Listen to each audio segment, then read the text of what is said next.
কতগুলো আলেমকে হত্যা করেছেন, এদিনকে হত্যা করেছেন, কতগুলো বিডিআর অফিসারকে হত্যা করেছেন।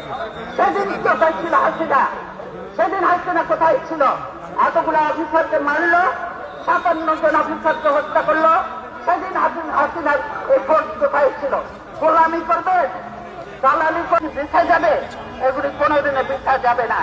আজকে যারা এই জুলুম নির্যাতন করছেন তাদেরকে এদের মতো চোখের পানি ফেলতে ফেলতে বুঝতে বুঝতে তারা রক্ষা হবে ইনশাআল্লাহ।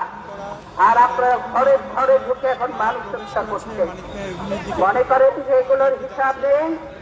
এই মানুষের অধিকারের জন্য সংগ্রাম করতে হয়, সেই সংগ্রামে আমরা